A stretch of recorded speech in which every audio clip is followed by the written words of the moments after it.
Spiritual Tips for Meditators. Part 2. By Propizan Vizalo. Means and Ends of Meditation. Since I would like you to take this opportunity to listen and learn from Luangpor Teean, I will not take much time. I will just speak a little bit to comply with his request. Later, you can request him to share more or answer your questions. I think what Luangpor Teean said is fundamental to the Buddhist teachings. He stresses mindfulness. It is very important to practice mindfulness, for it is the heart of Buddhist meditation. When speaking about meditation, we have to bear in mind that there are many kinds of meditation, both formal and informal. In fact, meditation is not an exotic method that has to be imported from the East. Meditation is what we have already experienced, what we have already practiced, whether we are aware of it or not.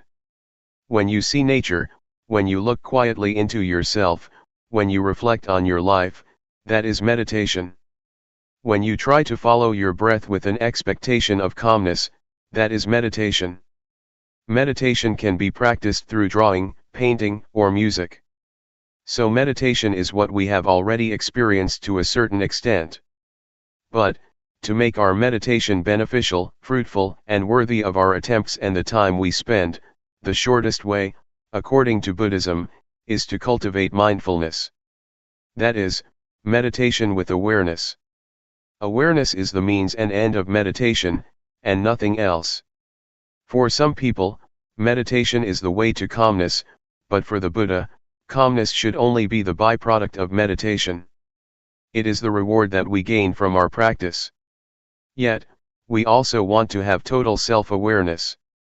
Self-awareness, or knowing oneself, is very important, as Luangpor mentioned earlier. According to the Buddha, to know oneself is to liberate our minds from suffering. We are overcome by grief or sorrow and suffer because we are not aware of ourselves. If we become aware, we can see clearly that we are carried away by greed, by anger, by anxiety. Once we become aware of ourselves, mindfulness is established. Once mindfulness is established, it is not easy for sorrow, anger, ill will, or greed to sneak into our minds. Guarding our minds with mindfulness is the secret of removing suffering. Normally, we are not aware of this truth, but if you reflect on yourself, you will realize that the best way to clear your mind from suffering is to make your mind neutral, to maintain your mind in the middle. If we let our minds be subject to feelings of being pleased or displeased, like or dislike, rejection or attachment, our minds will never experience calmness or clarity. With mindfulness, calmness and clarity are possible. So with the formal practice of the Buddha, we can learn how to cultivate mindfulness, enabling us to be free from being all sorts of fire. The Buddha speaks about fire. There are three kinds of fire that burn us at every moment, every day, every hour, every minute: the fire of greed, the fire of hatred, and the fire of ignorance. The fire of greed or the fire of desire, be it sensual desire or desire for becoming, always burns our mind and that make us feel as thought we are lacking. It is quite strange that the sense of lacking is prevalent in Western societies. Despite the material richness, despite the abundance, people are overwhelmed by the sense of lack. They may have a lot of things in their houses, they may have a lot of money in their bank accounts, they may have success in their careers, but people still feel that they lack something. That is why they try to gain more and more, consciously or unconsciously. Mindfulness is very effective at stimulating the knowing element in our minds, the conscious element in our minds. It not only helps us to be awake but also brings calmness, which leads to clarity. And once our minds become clear, insight into the nature of mind is possible. That is why mindfulness is very important. June 8, 1997. The Art of Meditation. You may have noticed the relationship between body and mind during your practice. They affect each other and we should make the best of them for our practice. You may have observed that when you are upset or mentally tense, your breath may become shallow or you may have chest or leg pain. If you understand this relationship, you can learn how to relax your mind by controlling certain parts of your body. For example, breathing deeply can help you relax. If you want to gain or to attain a desirable of mind, you cannot force the mind directly, but you can condition it by making your body more conducive to the state of mind. The mind is uncontrollable, but it can be conditioned indirectly, by either the body or external surroundings. For example, if you are in this room, you may feel drowsy, but if you go outside, you are refreshed because of the open air, the open space. The drowsiness disappears. That is the relationship between external surroundings and the mind. Use this knowledge of the relationship to the benefit of your mind. If you sit upright during sitting meditation, for example, it is easier for the mind to collect, to concentrate, and to be calm, but if you lean against a wall, you may be sleepy.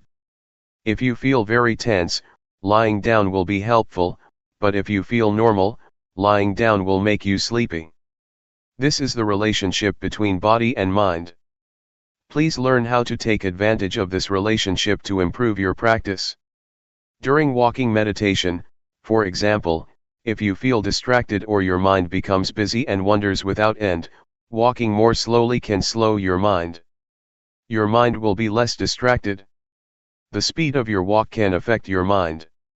If you feel tense because of your inward attitude, your mind turns to look inward, stopping the thinking process.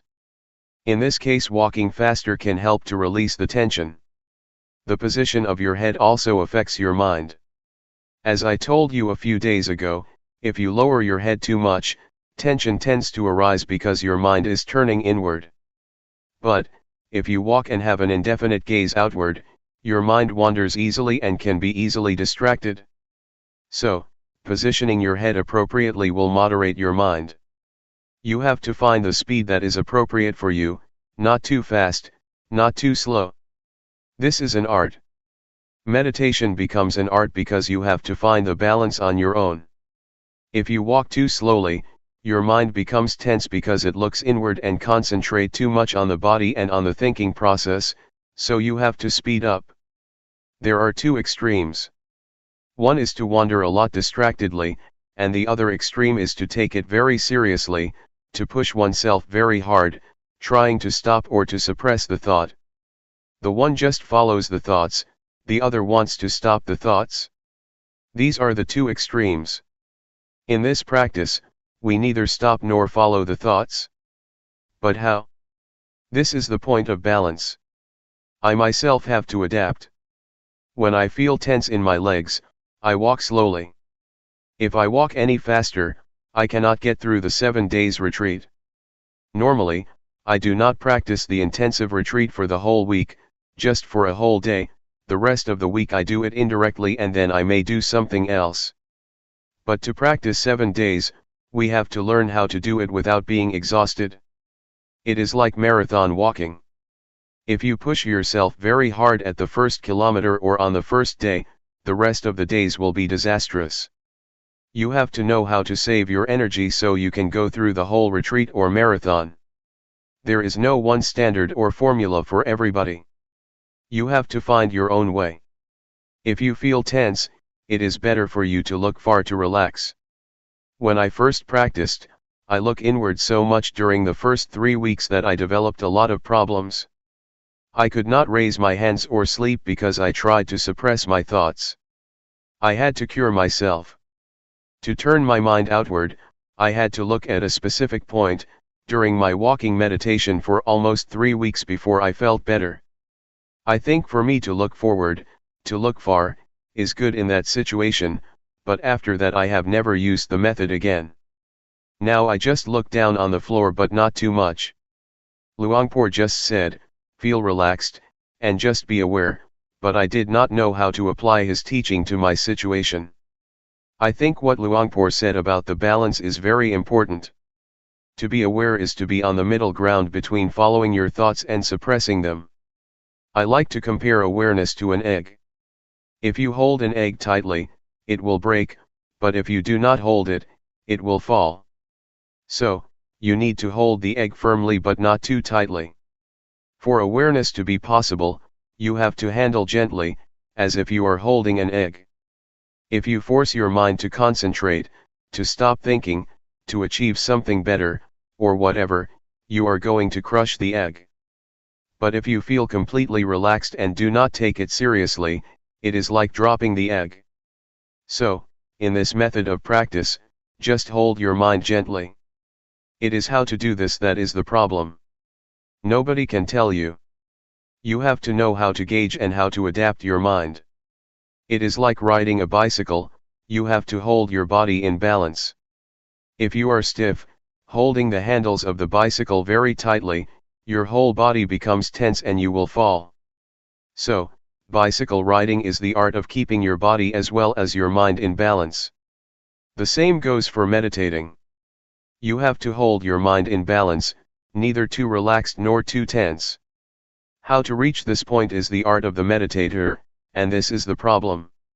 When I first practiced, I found it difficult to reach this point because normally we tend to be at one of the extremes, either forcing ourselves or just letting things loose. For the practitioner to arrive this point, one needs to have experience with oneself and learn by oneself. If you arrive this way and know what the middle ground is between the two extremes, you will find it easy to practice without tension. You will be able to work the whole day without a problem. At the same time, you will be able to effectively handle undesirable thoughts. Previously, when we had distracted thoughts or a scattered mind, we responded to in one of two ways, either following it or suppressing it. But if we know the middle way, we will find that just acknowledging our mental condition, just noticing the thought that arises, it will disappear or fade away, without our having to make an attempt to suppress it. In order to reach this point, our attitude is very important. If we want to achieve calmness, to develop mindfulness, or to gain something, we tend to suppress our thoughts. We do not want to be distracted, so we try by all means to stop distractions, thus bringing ourselves lots of problems, mentally and physically. So, just take it easy. Attitude is very important. To take it easy does not mean that you do not make any effort, but rather, practicing the whole day and making lots of attempts. The point is how to make such attempts without having anything to gain. You came here and you must have been motivated by some expectations. But once you start working, once you start raising your hands, you have to ignore whatever brings you here. If you want something during your practice, that means your mind is in the future, not in the present. To practice here is to make our minds present here and now. Mindfulness is the presence of mind. To live your life mindfully means you have to make your mind present in everything you do. When you are watching, your mind is there. When you are walking, your mind is there. When you are taking a bath, your mind is there. That is mindfulness, or the presence of mind. You may wonder how to practice mindfulness while asleep.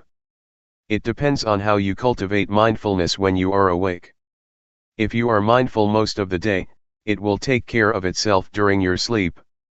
You will learn that your dreams can be affected by mindfulness. Even consciousness plays a role in your dreams to a certain extent. They are not totally unconscious. They depend on the mindfulness that you have already developed. So, just take care during your waking hours, because it is the period of the day that we can control. It took me about a month to find the middle ground, but I am a bad example. Many people spend about a week to find it. For me, I feel that tension is the indicator of whether I am practicing right or wrong. If I am tense, it means I am practicing the wrong way. After 1 month, I was aware of my thoughts very quickly, which was a surprising experience for me. Sometimes, even now after being a monk for more than 10 years, I practice and I feel tense, which means I am too serious, so I know I have to relax my mind a little bit. I still get tense from time to time, not always at the balanced state, but at least I know how much I have to relax to reach the middle ground. It will be a point you are familiar with. You may get tense, but when you feel relaxed to a certain point, you will know that this is the middle ground for you. You have to find it yourself. Nobody can tell you where it is. There are many indicators for us to be sure whether we have developed enough awareness or not. Sometimes one has a lot of distractions. The mind can become busy, but if you acknowledge the thought very quickly and notice when it occurs, you are aware. Also, to be aware does not mean that you have to be calm. In some situations, the mind is supposed to perform its functions and it is difficult to be calm.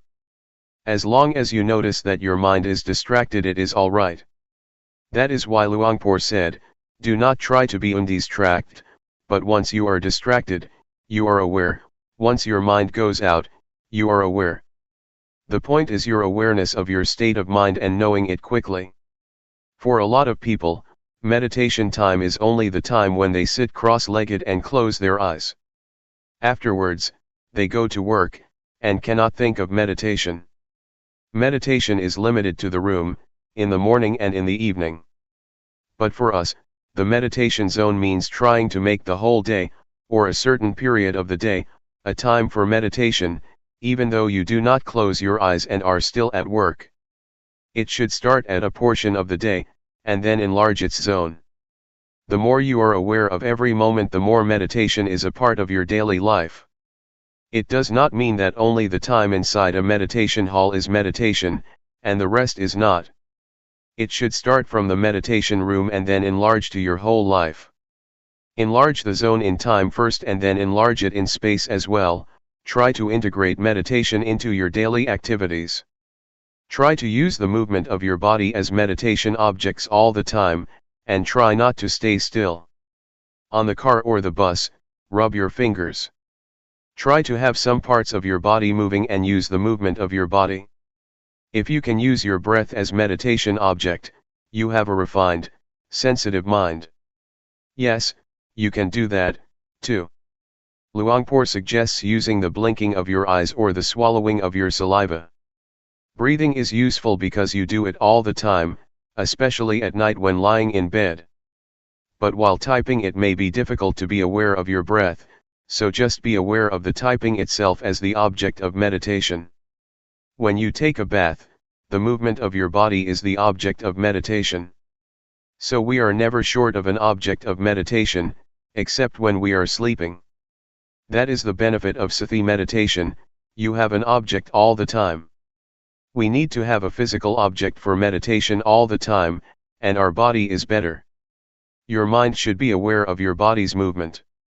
Once a thought arises, your mind goes to the thought, acknowledges it, and then returns. So you have a home. Meditation provides you with a home that is the object of meditation and your mind stays with it. The movement of your body is the present moment. To be mindful is to be present in the present moment, so we try to provide a present moment for the mind, the body's movement. When you become distracted by a thought, that is the present moment too, so the mind should be mindful, but since the thought is undesirable, we just let it go and come back to another present moment, your body's movement. It is okay to shift awareness from one type of your body's movement to another frequently if you are skillful. If you are an adept practitioner, it is not difficult to shift.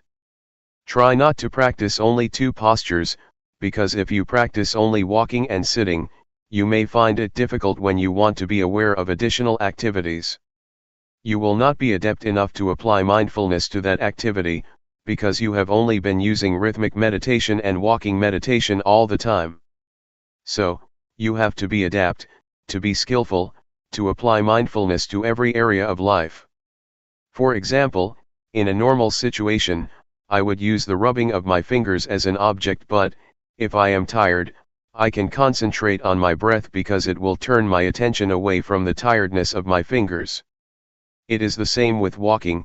If I walk or climb up a mountain, at a certain point, I shift my awareness to the breath because my legs feel tired. This is the way to release tension. You can shift from one to another. In Thai, we called it a toy or hobby. We change from our routine to a hobby, and then we change back again. To make meditation more entertaining, we find something strange, something special, something new to play with, and then after we feel we have had enough, we return to the main posture. Please try to apply mindfulness to another postures or activities, not only in daily life but in the retreat too. When I practiced with Luangpor Teean, sometimes he asked me to clean the floor. He gave me a broom and asked me to be aware when I was doing that job. He wanted me to not stick to the two main postures. During the first few minutes, I felt disturbed, unable to be mindful of the work, because I had limited my activities to only two postures, and did not know how to apply mindfulness to that work. But later I knew. In Luangpor's retreat, he also likes people to stay with sitting and walking, but he will provide you with some work to do like cleaning the toilet, because he wants us to be skillful in every activity, otherwise you will not be able to apply it to other activities after the retreat. July 9, 1997. The middle ground. As you already know, we are training our mind to reach the middle ground, that is between the outward-oriented mind and the inward-oriented mind. Do not try to turn your mind too much outward or too much inward, to follow your thoughts or to stop them. The middle ground also means trying to avoid being lazy due to being too relaxed, or being strained due to too much tension. It also means that we have to avoid the two extremes of indulging in pleasure and indulging in pain. What does it mean by that, indulging in pain or indulging in pleasure? It means that when you recall a good memory or refreshing images you get high, and when you recall unpleasant feelings in the past, a bad memory, you get low.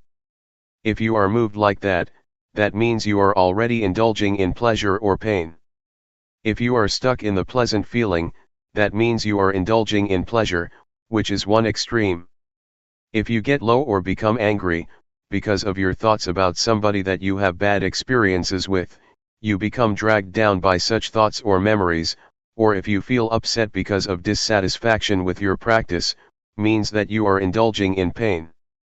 So, to avoid these two extremes means try to keep your mind normal, stable, and unmoved by pleasant or unpleasant feelings, good or bad thoughts, good or bad mental experiences. So, you see that the term middle ground means balanced. It has a broad meaning. It means that you do not follow the thought or suppress the thought, turn your mind too much outward or too much inward, be lazy or push yourself too hard, or indulge in pleasure or in pain. It is the art of meditation to keep our minds in balance, to reach the middle ground. You may feel it is very difficult to attain this state of mind, even though you have come closer to it. Sometimes, you have already attained that balance, but you may be dissatisfied with it. You do not realize that you have already arrived at the middle ground, so you push yourself harder and go beyond that point, moving towards another extreme. Sometimes, your mind is too much inward so you try to relax, but you relax so much that you pass the state of balance, wasting a lot of time. Sometimes, you do not think this is the point that you need to attain. You think, oh, this is not the state of awareness because so many thoughts are still coming up, so I have to push myself harder. You are not satisfied with that state of mind simply because you have some expectation, so you keep passing the state of balanced mind without realizing that you have already experienced it. I think expectations are sometimes illusory. They are dangerous because they can deceive us, so we have to be very careful. We have some expectation about awareness, so we have already adjusted our mind to the expected state of awareness. Since we do not feel the calmness that we expected, and we feel thoughts still arising, we keep ignoring this state of balanced mind. I am sure that you have already experienced the state of awareness, the state of balanced mind, even though you may not realize it. So try again that you may find it and have confidence in it. Another point that I would like to mention is that, aside from keeping our mind in balance between the two extremes, we also need another art, the art of reconciling two opposing values. We face conflicts in our daily lives between freedom and discipline, between diligence and concentration. If you are too diligent, your mind becomes distracted, but if you concentrate too much, you tend to be lazy. The point is how to reconcile these two opposing values. Right and duty are another pair of values that we have to reconcile. Individualism and communalism are also two opposing values that we have to reconcile, or our lives will suffer. We also face the same dilemma in meditation practice. It may be even more difficult than what I have already mentioned. One is to take it easy but to try hard. Luangpor always stresses this: relax. Take it easy, but try hard. Take it easy but keep trying all day. It is quite contradictory, but you have to reconcile these two or you cannot make progress. Luangpor Teean always said, take it easy, but seriously. Luangpor Teean, unlike Luangpor Teean, would give you only a 5-minute talk. At his interview, which lasted less than 5 minutes, he kept saying we should take it easy but seriously, or take it easy but do it all day. I was quite confused then, but now I understand what he meant. I think this is the kind of training that is very useful for our daily lives, because it is the art of working happily and more effectively. To be happy and to be effective is a pair of values that may seem to oppose each other, but that can be reconciled. During the practice, you have to learn not to expect anything, to just work. If there is too much distraction, that is okay. If you suffer, that is okay. If you are frustrated, that is okay. You have to learn this attitude, because if you want to gain something, to attain calmness, to be aware of your thoughts as quickly as possible, you will be inclined to keep turning your mind inward, trying to suppress your thoughts. You will keep watching your thoughts all the time and I could not do the hand postures because once I moved my hands, after only a few minutes, I got a headache and I suffered. With a headache and a lot of pain, I could not sleep. I made a vow to practice with Luangpor Teean for 1 month, and 3 weeks had already passed with only 1 week left. Feeling hopeless, I decided that I would leave the temple after I finished that week. So I just walked without any expectations, just waiting for my time to finish. I just kept walking because I could not do anything else. That week was very good for me because once I did not have any expectations, did not have any hopes, and just walked to waste the time, just trying to ease my tension to turn my mind from inward to outward, I felt that mindfulness suddenly developed a lot, because I did not mind anymore. June 11, 1997. Practice independently. The truth, I think, you have to see it. You have to see the truth for yourself. If I tell you, it will not be your truth, but an academic or indirect experience. I suggest you not use your intellect to find the truth but direct experience, you must realize it by yourself.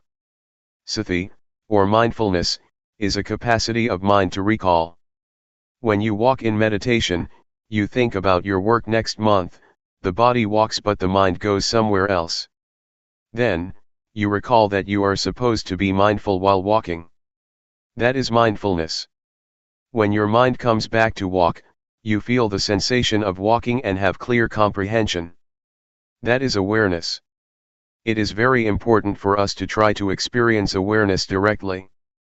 It is also a capacity of the mind. One cannot experience awareness through thought or the intellect, for it is beyond the realm of intellect. You have to experience it directly with your feelings. We use a lot of thought, a lot of intellect, but rarely the faculty of feelings or awareness. When you want to touch something, you have to touch it with the hand, not the glove. Intellectualizing awareness is like touching something through gloves, it is not awareness, not a direct touching with your mind. I would like to recommend you to practice independently. Independent of what? First, be independent of time. When you walk or practice, do not worry about the time. Some practitioners set the time, saying they will walk or sit for 1 hour. Then they set the clock in front of them. This will make hell out of their practice because they are concerned about the time, whether they have completed the hour or not. Even with 30 minutes left, they still worry. They are anxious about when they will reach the hour. Do not worry about the time or the clock, practice without any references, allowing your mind to get in touch with mindfulness or awareness. Sometimes you are also concerned about other people. Why does this person walk so quickly? Why does she walk so slowly? If you keep asking and comparing yourself with other people, you will not be sure whether it is good for you to walk slowly or quickly. That is why you should practice independently, unconcerned with other people. You have to find your own way, the suitable speed or suitable pace for yourself. Everybody has his or her own way of practice. Please ignore what the other people do, just be concerned with yourself.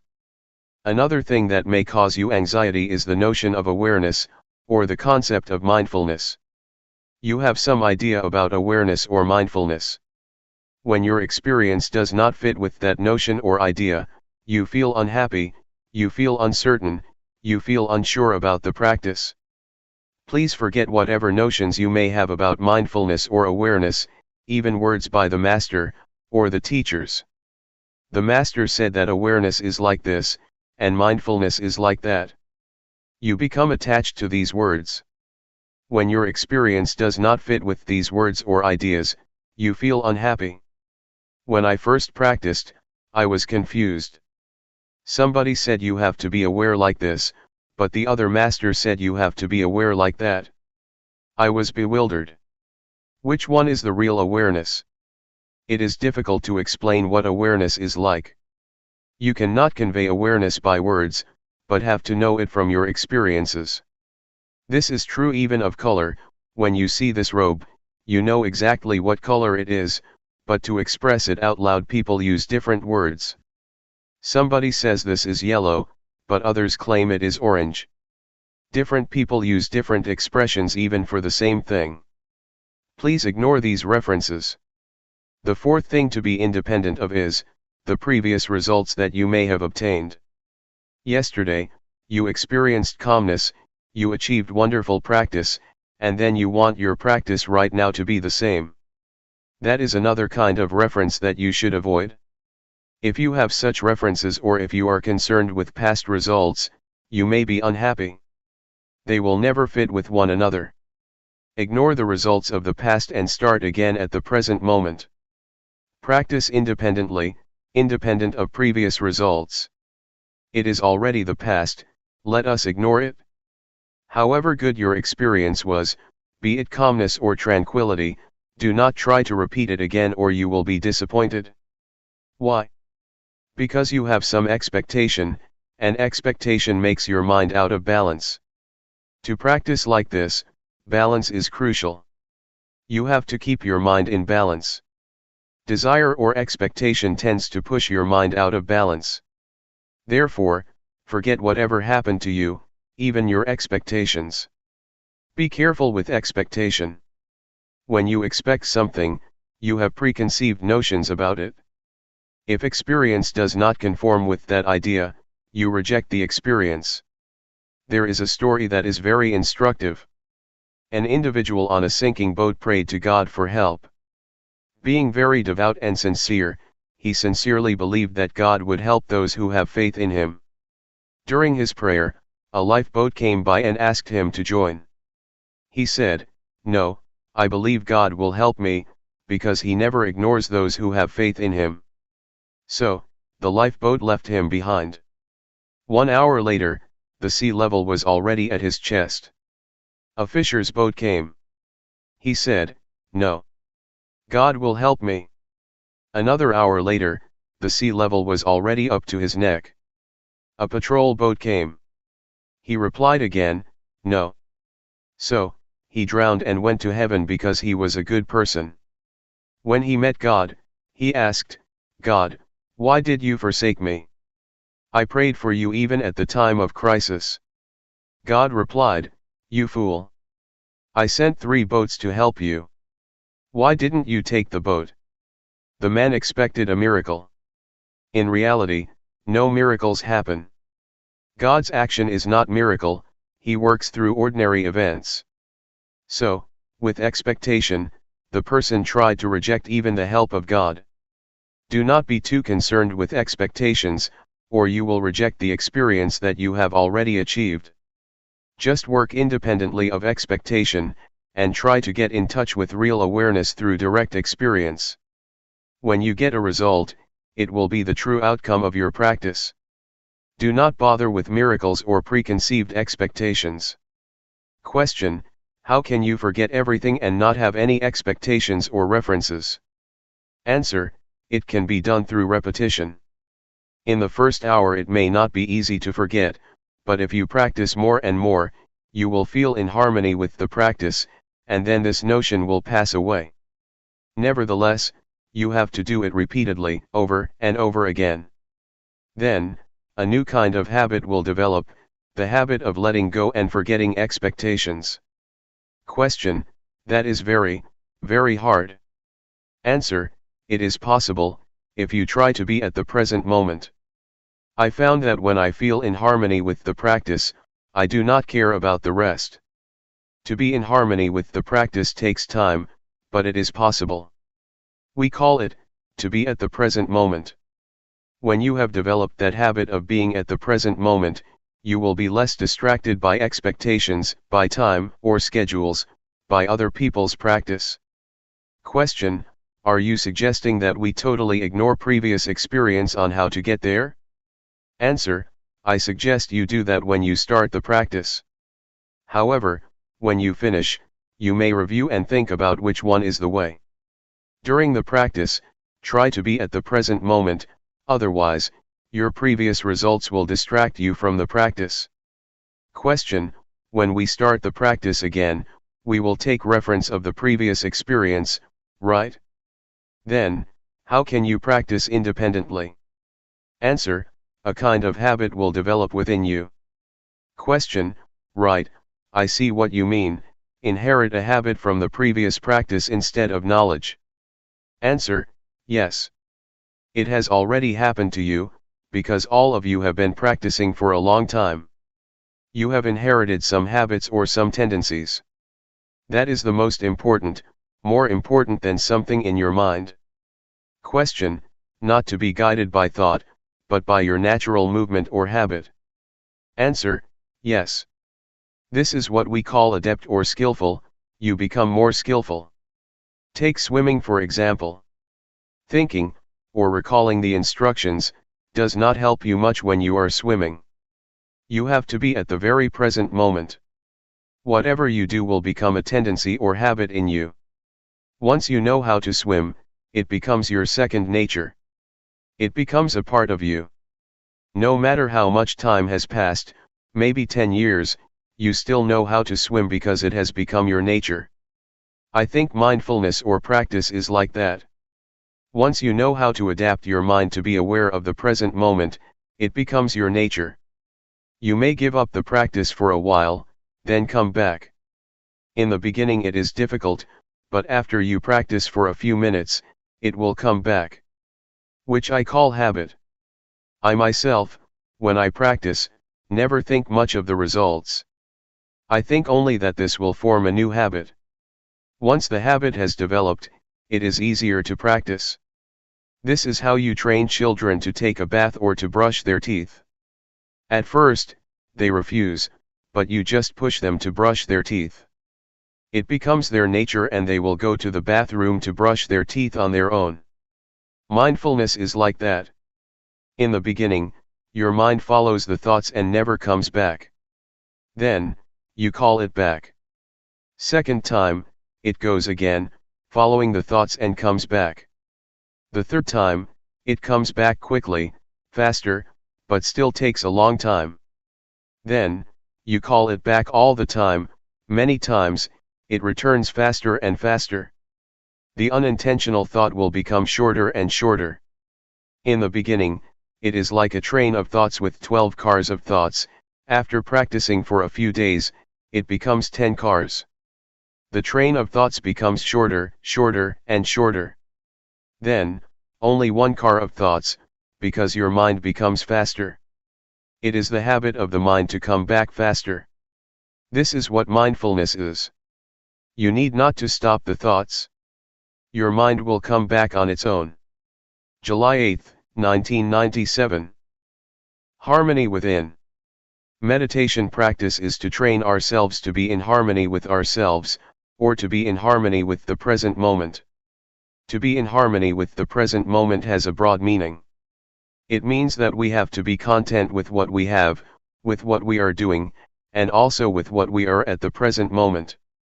To go deeper than that, it means to be content, accepting the thoughts or emotions that we have at the present moment. To accept does not mean that you are lost, or follow the thoughts. That is not acceptance. Accepting means keeping our mind normal, not reaching to the thoughts whatever they may be. This is the only way to free our mind from all kinds of thoughts or emotions. Whether they are positive or negative thoughts, pleasant or unpleasant emotions, agreeable or disagreeable feelings, just observe them and learn to come to terms with them. People, in general, are likely to react to the thoughts or emotions that they have. To be precise, they are not reacting, but attached, or clinging, to the emotions or thoughts that arise, even unpleasant feelings. It may sound strange, but we do cling to unpleasant feelings or emotions. You may have noticed that when we experience anger, we never try to let it go. We keep recalling the incident that causes us anger, and keep reminding ourselves about the behavior of that person that upset us. We cling to that negative emotion or experience and never try to let go of it. We may want to, but we never try. We just cling to it, grasping the anger, the anxiety, or whatever. Thus we cannot sleep at night, because we keep thinking about this and that despite the fact that they are unpleasant feelings, emotions, events, or experiences. That is why I say we cling to it. We do not accept it the way it is, but cling to it. That is what the Buddha called indulging in pain or indulging in suffering. In the first sermon of the Buddha, he mentioned two extremes, indulging in pain and indulging in pleasure. Buddha advised us to avoid these two extremes. To indulge in pain does not mean that we torture ourselves as the Buddha did, when he tried to attain enlightenment through ascetic behavior. He refused food and slept on nails. That is indulging in pain, but all of us never do that. Still, we indulge in another kind of pain, mental pain. When anger arises, we are lost in anger. When anxiety arises, we are caught up in anxiety. We grasp it, grasping anger, clinging to anxiety. This is indulging in pain. We have already fallen into the extremes that the Buddha suggests we avoid. The same applies to indulging in pleasure. Normally, people think that to indulge in pleasure means indulging in sensual pleasure, like a playboy, to have new spouses, to enjoy themselves in the casinos, theaters, nightclubs, etc. Yet, you have already experienced indulging in pleasure mentally. When pleasant feelings arise in your mind, you cling to them and enjoy them, do you not? We are always caught up in the agreeable emotions and feel content with them. This is indulging in pleasure, another extreme that the Buddha instructed us to avoid. You may have realized that you have already indulged in those extremes during your practice. That is not the middle way that the Buddha suggests we traverse. The middle way, in this sense, means not losing yourself in either painful or pleasant experience, be it calmness, happiness, suffering, anger, or anxiety. Do not become lost in those feelings or emotions. Just accept them as they are. When pleasant feelings or good thoughts arise in your mind, you tend to follow it, do you not?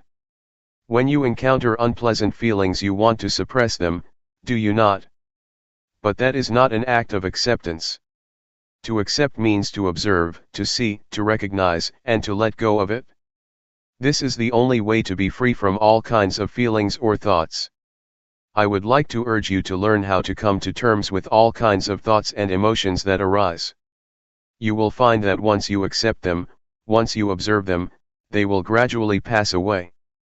This is the best way to let go of them, the best way to liberate ourselves from them, the best way to get rid of them. Not to stop them, but to observe them, and they will gradually be dissolved. This is the middle way that the Buddha suggests, to indulge neither in pain nor in pleasure. Not only in the physical or sensual aspects, but also in the more delicate mental aspect. This is the aspect or level that people always fall into, without realizing that it is not the middle way the Buddha suggests. Is it clear to you? Just to elaborate what Luangpor said, to see, but not to identify with it. If you identify with it, you have already indulged in both pleasure and pain. Just see it as it really is, do not be overjoyed or upset by pleasant or unpleasant feelings. This will keep our minds stable. That is what we call accepting the way we are in the present moment, and being in harmony with the present moment. That's all for this morning. Thoughts always trick you or make a fool of you. They need your attention, as a child always asks for his mother's attention. They are very clever and have many tricks to fool you, to draw your attention. Persuading you, the thought says, come. Come talk with me. Come join me. Come interact with me. In the beginning, you may think that you know their tricks, but their tricks are endless. When I practice, I say to the thoughts, no, I will not interact with you. Whatever thoughts arise, I will turn my back on you. Yet, they have many new tricks to make a fool of me. Sometimes they ask, hey, why don't we think about the Dhamma? Investigating Dhamma is good, isn't it? So I jump into the thoughts, and later realize, oh, I fell into your trap again. That's all right. You should try to have strong will. Sometimes you have very beautiful and excellent ideas. You may think about the glorious past, a beautiful moment in the past, or somebody whom you would like to talk with. The thoughts will try to persuade you to interact with them, but you should have strong determination to resist their temptation. In the beginning, it may be difficult. With the support from mindfulness, with the strength of mindfulness, you will feel it increasingly easier to ignore the call or temptation of the thoughts. Later, you will find that it becomes your natural response because, after a period of practice, the temptations of the thoughts become less enticing and less powerful. Why do they become less powerful? Because the thoughts become shorter and shorter. In the beginning the thoughts are long, like a train of thoughts. Gradually, the thoughts become shorter, shorter and shorter. The shorter a thought is, the less powerful it is. That is why you will find it increasingly easier to turn your back on them, and accept them the way they are. Once a thought arises, do not bother with it. Just see it and say to yourself, that's the way it is. Whatever the thoughts or feelings arise, be they good or bad, wholesome or unwholesome, just see them without being disturbed or annoyed by them. Yet, in the beginning, you may feel upset with yourself, because you never realized that bad thoughts or evil ideas could arise in you. Some desire will come up, and you will have never realized that you could have such bad ideas, such evil thoughts. But, it will arise. If you are mindful enough, you will accept it. That's the way it is. Gradually the equanimity arises. So I suggest you maintain the attitude of acceptance. Whatever ideas, whatever thoughts, whatever emotions occur in your mind, just try to keep them normal and have no preferences, like or dislike, appreciation or aversion. Try to avoid these two extremes, and just accept them the way they are. This is the second mantra I would like to present to you, that's the way it is. The bad thoughts that arise, the evil ideas that arise, are beyond your control. So, just accept them as natural, as normal. That's the way it is. Thus develop the indiscriminative mind. The ordinary mind tends to be judgmental. It always judges, this is good, that is bad, this idea is good, that idea is bad, I like this idea, I do not like that idea, I am content with these emotions, I am not content with those emotions. With a discriminating mind you will never experience peacefulness. Your mind will go up and down, because of such preferences or such judgmental mind. The way to attain peace is to develop the indiscriminative mind. Have no preferences or judgment, and see everything as it really is. Accept it as the natural process that occurs to your mind. They are just visitors, coming and going. No matter how good or bad the idea is, any kind of idea, just let it come and go, appear and disappear.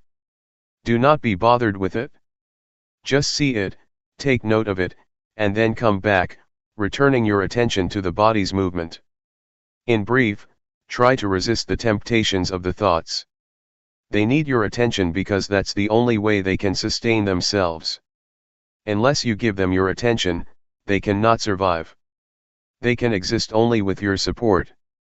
If you do not pay attention to them, they will just pass away. This is the best way to handle the emotions. Do not suppress them, stop thinking, nor force your mind to drop these thoughts. Just say to yourself, when the thoughts arise, that's the way it is. July 9, 1997. Calmness and insight. There are two words that Luangpor always mentions, mindfulness and awareness. Both are like twins. They are interchangeable, help each other, and always come together. Mindfulness is that which recalls. For example, you are moving your hands, but you forget that you are doing it because your mind is distracted. Then, you remember that you should be attentive to your hand movement. That capacity to recall is mindfulness. Mindfulness recalls and brings your mind back to the action of your hands. When your mind is attentive to your hands, or to any activity, you become aware of your body, aware of yourself. This is awareness. Once you are aware of any activity, you know what should be done as far as that activity is concerned. This is clear comprehension, another function of awareness. When you are aware of an object and attentive to it, your mind becomes increasingly collected and composed, thus enhancing concentration. Awareness also gives rise to and strengthens mindfulness. Sometimes, while you are supposed to be aware of your body's movement, your mind becomes distracted.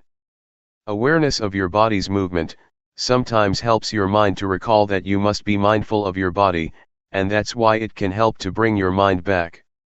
It awakens mindfulness, bringing back the mind. For example, when you are listening to someone's speech, you rub your fingers. You may be distracted by the environment, by your worries or your concerns about something else. Suddenly, you feel the sensation of your fingers, and the sensation helps you to remember that you should be listening to the talk. So, mindfulness becomes function and brings your mind back to the talk, to be attentive to it. This is how awareness helps mindfulness to function, or take place. Mindfulness, awareness, and concentration are closely related. Mindfulness gives rise to awareness, awareness gives rise to concentration, and vice versa. They help each other, enhancing each other. Don't be confused when Luangpor sometimes mentions mindfulness, and a few moments later he mentions awareness or mindfulness and awareness. They are the same.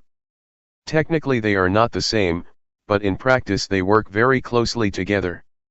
Briefly speaking, mindfulness brings the mind back to the activity or meditation object.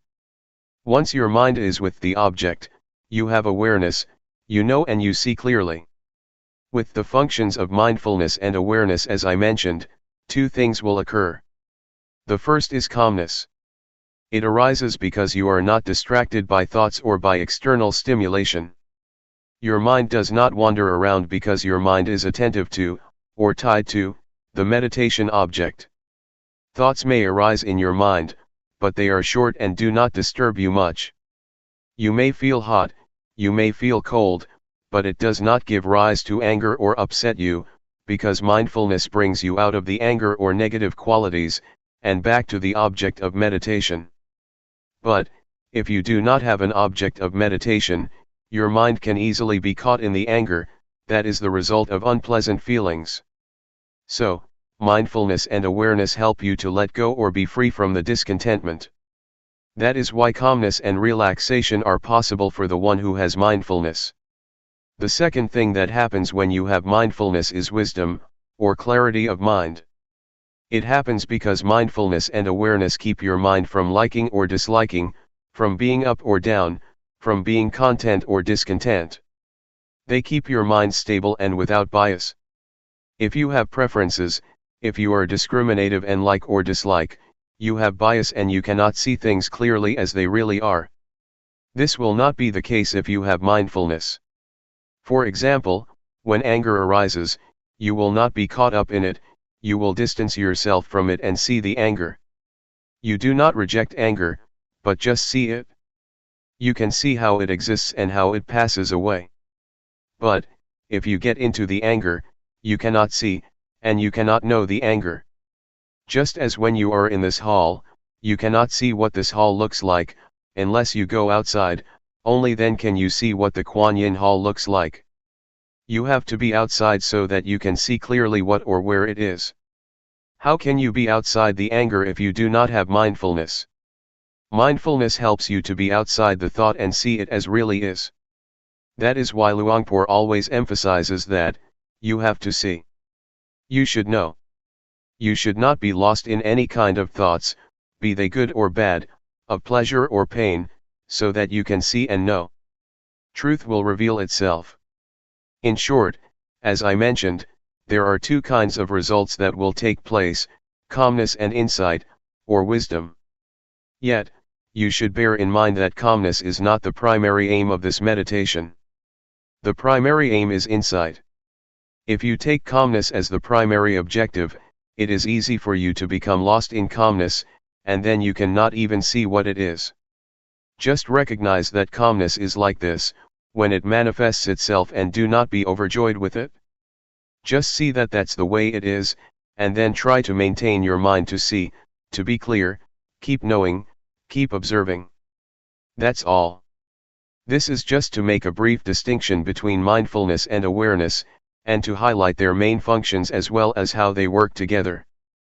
Practically, they have more functions than what I have just mentioned.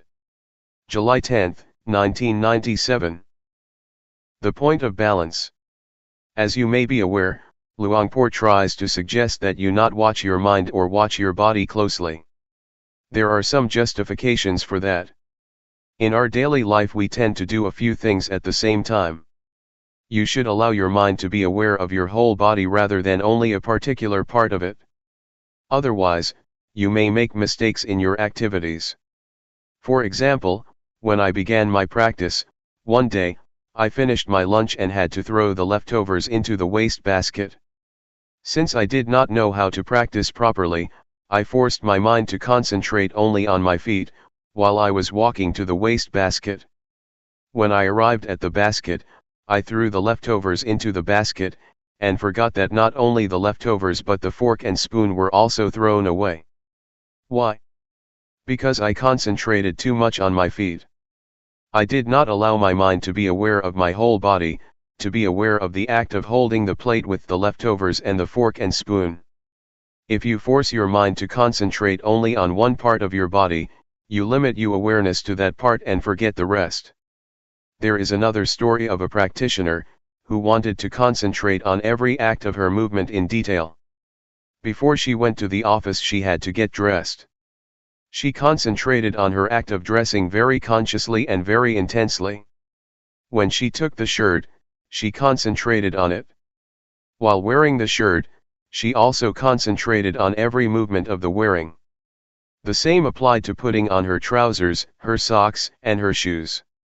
When she went to work, it took more than an hour for her to realize that she forgot to zip her trousers. It's okay if you walk with too much concentration in a walking meditation, it's not much of a problem because you only have one act. Yet in reality, you have many acts at the same time. You walk and you hold something in your hands. When you drive a car, you have to look at the road, and control the steering and the speed with your hands and legs. These require your total awareness. Focusing your mind on only one particular part of your body will cause problems. I have spoken only of the physical aspect or the aspect of the body activities so far. This principle also applies to the mental aspect. If you force your mind to watch your mind closely, you tend to block your thoughts. When there is no thought, you do not learn how to let go of it. You should allow thoughts to arise, so that you learn how to let go of the thoughts or emotions. If you block your mind, the thoughts cannot arise, and then you do not know how to let go of them when they do arise. It is important for you to keep your mind in balance, to not watch or concentrate too closely, nor to let it loose to all distractions. This will enable your mind to be aware of the mind, to be aware of the body, not only of your hands, but the whole of your body and also its surroundings. This is what we should do when we cross the road, especially the road in this country. You have to be aware of the act of walking, and also of the mind. Am I absent-minded? If you are absent-minded while crossing the road, it is very dangerous. You also need to be aware of your surrounding of the car that is coming. So, you have to be aware of three aspects: body, mind, and your surroundings. One can achieve this only if he keeps his mind in the point of balance, neither watching too closely the mind, nor concentrating merely on the body. For the beginners, do not be confused with what I said. Be aware of your body first. Do not pay much attention to the mind or to the thoughts because you have to go step by step. You may be aware of your surrounding at the same time, of the noise or whatever, just be aware with mindfulness. Do not be disturbed by the noise or by visitors that come to talk to you. Just see them as they really are, accept them as that's the way it is. That's all. This is what Luangpor Teean instructed Luangpor Teean 30 years ago. Because Luangpor Teean, at that time, was very good at concentrating his mind on the breath only, and would cut himself off from his surroundings or any kind of thoughts, because he watched closely only the mind. Once, when he was practicing in a closed room with closed windows and a closed door, Luangpor Teean came to interview him. Luangpor Teean did not go into the room but, standing outside the hut, asked, "What are you doing?" Luangpor Teean said, "I am practicing meditation." So Luangpor Teean asked, "Can you see me?" Luangpor Teean replied, "No, I cannot see you." Luangpor Teean then asked, "What does it take for you to see me?" Luangpor Teean replied, "I have to open the door first." So Luangpor Teean asked him to open the door. At once, he opened the door. Standing at the threshold, Luangpor Teean asked, "Now, do you see me?" Luangpor Teean replied, "Yes, now I see you." "Can you see inside the room?" Luangpor Teean replied, "Yes, I can see inside." "So, now you see both outside and inside, do you not?" Luangpor Teean said, "Yes, I can see both." Luangpor Teean said, "You should practice like this, do not focus your mind only on the inside. In other words, do not turn inward, but be aware of both the outward and the inward, that is the point of balance." So, Luangpor Teean suggested Luangpor Teean not block his mind or turn his mind inwardly, but allow his mind to be aware of the outside and of the whole of himself. This is how this practice is different from many other methods. Many methods try to block your mind. You can achieve concentration very easily with those methods. Yet, once you get out of the practice, your mind can easily be disturbed by thoughts, because you have not trained yourself in how to deal with them. Since the thoughts have been blocked, you have had no chance to be aware of them and thus learn to let go of them. This is how it is different. I just explained the reason behind Luangpor's suggestions. Why not watch closely so that you can develop total awareness during your practice, and apply total awareness during your daily life. July 10, 1997. Reconciliation. There are two fundamentals of practice. The first is to practice with relaxation. The second is to take it seriously. These two fundamentals are very important for the practice. The point is how you can reconcile them. When I first practiced, I felt it very difficult. I felt confused when Luangpor Teean said, "Be at ease, but take it seriously." He always stressed these words. Literally, he said, in Thai, "Do it playfully, but seriously." To do it playfully means that you have to be at ease when you practice, and to be at ease at the present moment. To take it seriously means you have to continue your practice all day, all week, all month, and all year. This is what he meant. To take it seriously means you have to continue it, neither giving it up nor stopping it. I think this is the art of the practice, how to reconcile the two opposing values, the two opposing principles. Both principles are good, but on some level they are contradictory. As you may remember, in the first few days, I talked about the middle way. The middle way is the practice that avoids the two extremes. The two extremes are bad, so we have to avoid them. That is the middle way. Yet, at the same time, there are two principles, two values, that are both good, but in opposition to each other. We have to reconcile them to make them in harmony. These are the arts of the practitioner. 1. You have to avoid the two extremes because both are bad, and 2. You have to harmonize the two values. These two arts are different.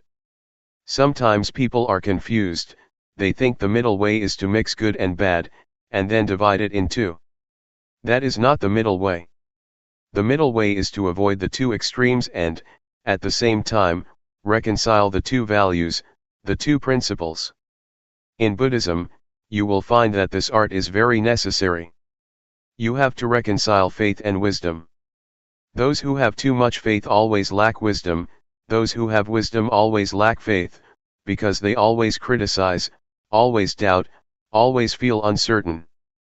So the Buddha taught us to reconcile these two principles, do not miss any of them, but combine them in harmony.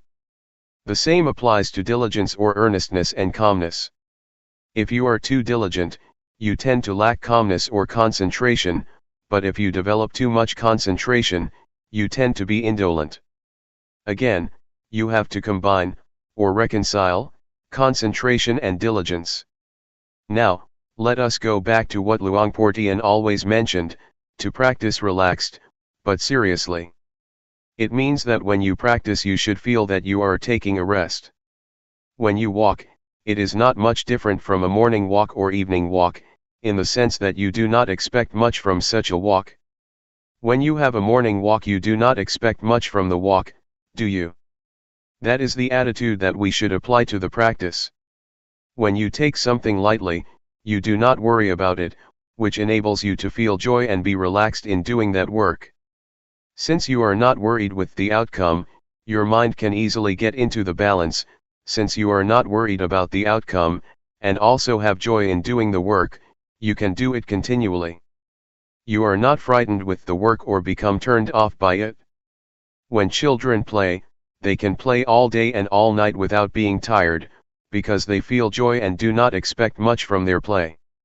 Yet, if you ask them to do their homework, you turn them off because there are a lot of expectations from the teachers, from themselves and from their parents.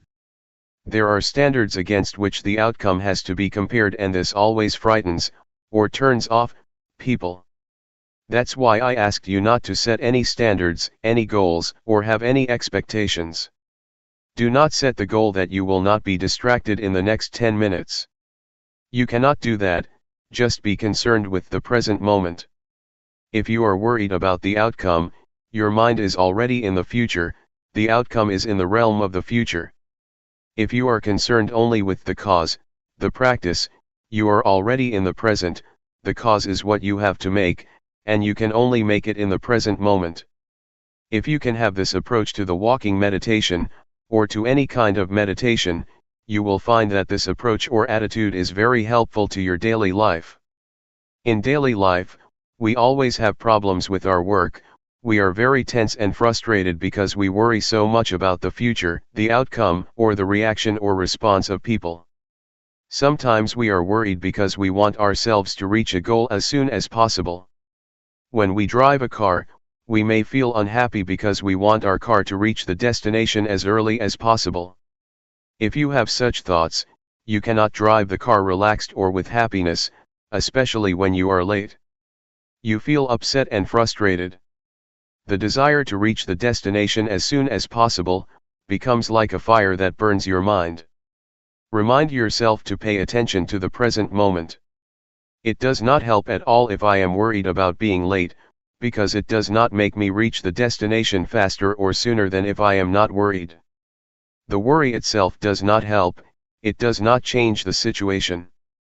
What you should be concerned about is trying to driving the car properly and as best as you can, because this is the only way that you can arrive at the destination without delay. So in real life you have to be at the present moment, and not allow the mind to be occupied by expectations or by the future. The attitude that causes suffering to a lot of people, especially people of today, is the expectation of getting the result or reaching the destination as soon as possible.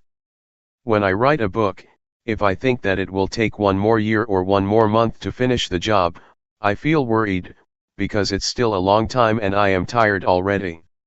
Yet, if I bring my mind back to the work that I am doing at the moment, I feel less worried, and concentration takes place easily, because being at the present moment brings you calmness and concentration, and can enable you to continue your work without much problem.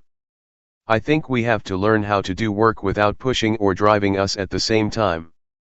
Just do whatever has to be done. If you do it continually, it is certain that work will produce results. My friend, a Zen monk, spoke about his master. Some of you may have heard of him, Shunryu Suzuki. Shunryu Suzuki is the author of Zen Mind, Beginner's Mind. He has a center in San Francisco. When he started the temple in San Francisco 30 years ago, he had to do everything with his own hands. One of his big jobs was to prepare the garden. A Zen garden is composed of rocks, a lot of big rocks. Shunryu Suzuki is not a big person. He is just like Luangpor, but thinner. All day, he had to carry the heavy rocks to his garden and arrange them. His young Western disciple wanted to help, but after a few hours, he was tired. "Oh, I can no longer do this." He asked Suzuki, his master, "How could you do this all day?" Suzuki said, "I take a rest all day." When he lifted the rock, he just lifted it without much expectation that he had to carry 20 or 30 rocks a day. He did not set a goal, but just lifted the rock without judgment or expectation. His mind was with the rock and with himself, not anywhere else. He felt relaxed, which is why he said that he rested all day and could continue. He was serious about his rock garden, but he did it relaxed. It's as Luangpor Teean said, practice playfully, but take it seriously. To be at ease, enables you to work longer than when you take it seriously. Sometimes you drive a slow car, and you can arrive the destination sooner than those who drive at a fast speed. The same is true when you walk up a mountain. Those who do not know how to climb a mountain start climbing fast, and end up reaching the top later than those who walk slower. The meditation master or the hill tribe people just walk slowly, relaxed all the time, relaxed every step, and they reach the top before those who are serious or walk hastily. The practice is the same. Just walk. As you walk, simply walk and take a rest every step. You will find that you are not tired after you walk the whole day or the whole week, because you take a rest with every step. Please apply this to your daily life. Not only in the spiritual aspect. Take Suzuki as an example, even in the material or physical world, you need to apply this art, the art of reconciling the two principles, relaxed but seriously. You will find that in the real world this is really important. Individualism and responsibility to the community are the two principles you have to reconcile. In this country, they stress only individualism, and you have a lot of crime, a lot of drug addiction, etc., because people have lost the sense of communal responsibility. Individualism and responsibility to the community are both important. Right and duty are two opposite values that you should reconcile. The pursuit of happiness and virtues are both values. You cannot discard either of them. If you pursue happiness while ignoring virtues, you create problems for other people. If you are attached too much to virtues, you have no happiness because you are always afraid that you will offend other people, and you make yourself tense. Freedom and order are another example. Freedom is good, but order is good too. Yet, if you stress freedom, no order can take place. If you are too much concerned with order or discipline, freedom might be affected. So you have to reconcile these opposing values. This can be done if you learn this art from the practice. I myself have learned a lot from the practice. Because this art is very crucial for the practice, if you cannot learn it, it will be very difficult to achieve the practice. Please take this practice as a way to train your mind to have a skillful approach to your life, not only to meditation but to your whole life, to your family, to your work, and also to society as a whole. This is what I would like to offer this morning. July 11, 1997. Dealing with expectations. Let me elaborate on expectations' relationship to the practice, just to clarify this morning's talk. When I said that we should not have expectations during the practice, I did not mean that we should suppress or try to stop our expectation. This cannot be done because we come here with expectation, and expectation is inherent in our practice. I just want to say that despite our expectations, we should not allow them to bother us during our practice, let ourselves be preoccupied with them, or let them drive our practice. Just realize that, okay, the expectations are there, but there is no more than that. It should be noted that the progress of spiritual practice is most developed when expectations are at their lowest, or we have none at all. For example, after Buddha's death, Ananda tried hard to develop his practice to the level of Arahant, the last level of enlightenment. He had only one day left to finish his practice, before the first council was going to start. This was crucial because he was supposed to attend the council, but only the Arahant could attend. There were already 499 Arahants. The council was waiting for him, but he had to meet the requirement of being an Arahant. He had not yet achieved it, and there were only about 20 hours left. So he tried a lot that whole day, but he still could not achieve the final stage of enlightenment. Finally, at night, he was tired and decided to take a rest by a tree. The moment he leaned against tree trunk, at the moment when he felt that he wanted to relax, enlightenment took place. At that moment, his expectation was very low, either because he felt hopeless or because he just wanted to relax. I think the experiences of other enlightened beings are just the same. They get enlightenment or receive intuitive insight, when their minds are relaxed and in harmony with the present moment. Some of Luangpor Teean's disciples got insight while they were harvesting the crops, obviously with mindfulness.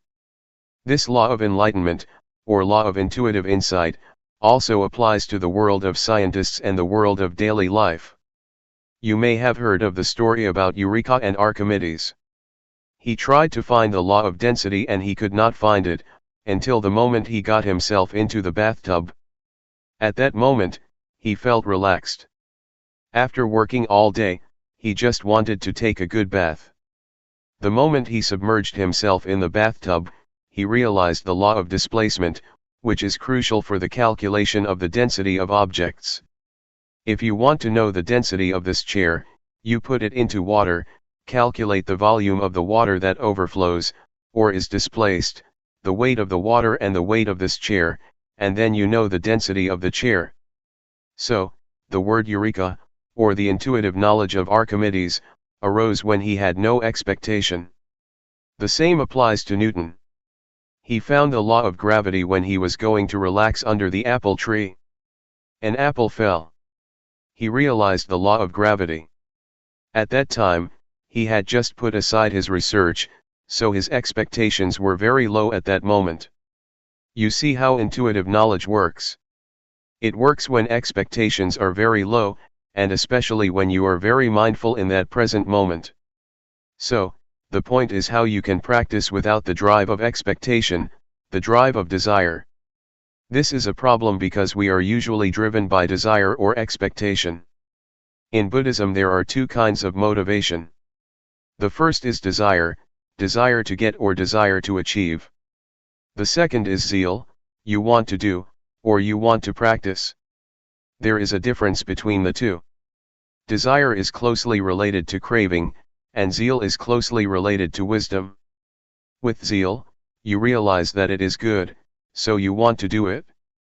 Zeal is the desire to do, not the desire to get, not the desire to achieve but the desire to do. Buddhism does not say that you should not want. Yes, you should have wants. You should have the want to do, but not the desire to achieve or the desire to get. So, please learn to use zeal as the motivation for your practice. You see with your wisdom that meditation practice is good. It is not to satisfy your ego that you do it, but because it is good for yourself and for others. Then, you start practicing. Yet, for a lot of people, it is difficult to develop zeal, because desire always dominates their minds. That is okay. We have to accept the way it is. We have to accept that we have desires and expectations. But again, once we start walking, once we start moving our hands, it is time to turn our attention to our body's movements, and leave our expectations and desires behind. Submerge yourself in the present moment, in the act of walking, in the act of moving. When you get the results of the practice, you will have confidence in the practice, and you will see for yourself, oh, this practice is good. You develop zeal because you have seen for yourself the results of the practice. This is how zeal is developed. You see it yourself, with your mind, oh, this is good. So you develop the inclination to practice, and this time you practice without the drive of expectation. You enjoy doing it, so you just do it. Enjoyment is the result of your zeal. If you enjoy something, you do it.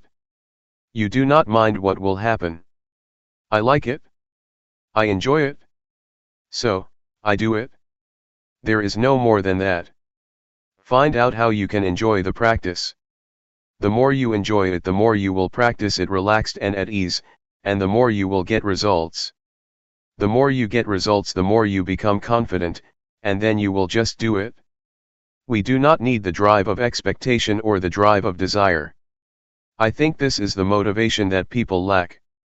We are taught that only desire can drive people to do things. Actually, there is another motivation that can get us to work. Zeal as a Buddhist motivation is very important, not only in meditation but in any kind of work. This is what I would like to offer you for reflection.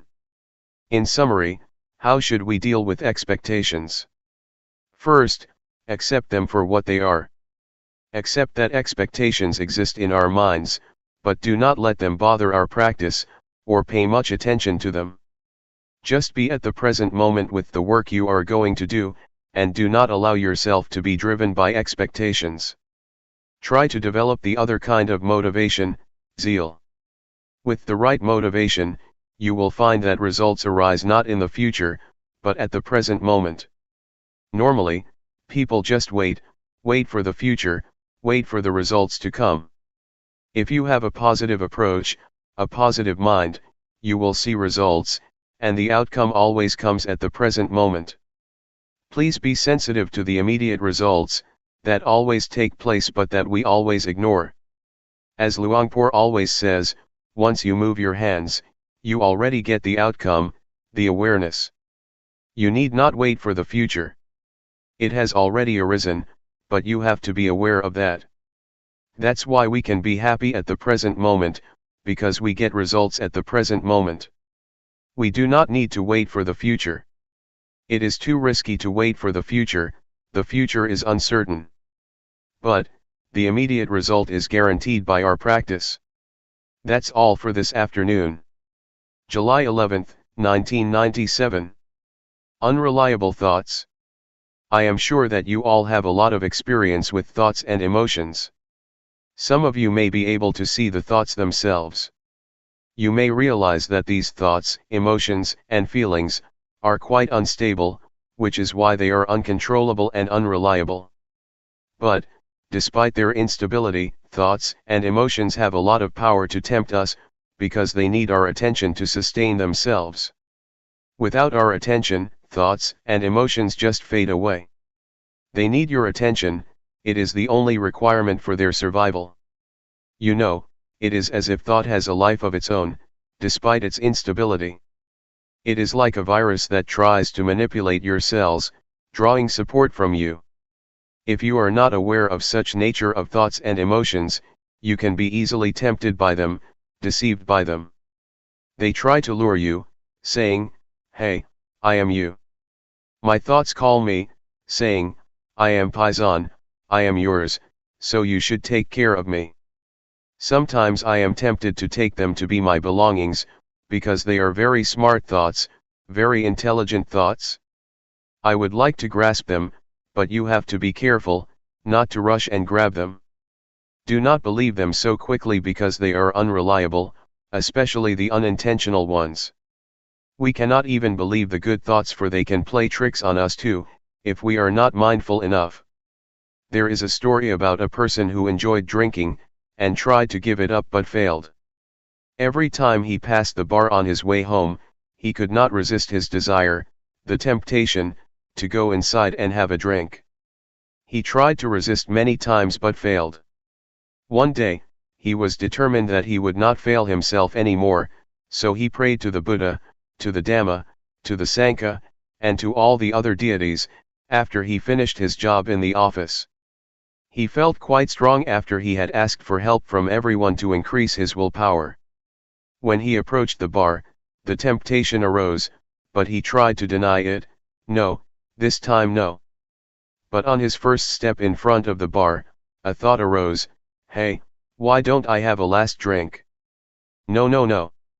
I can't," he said to himself.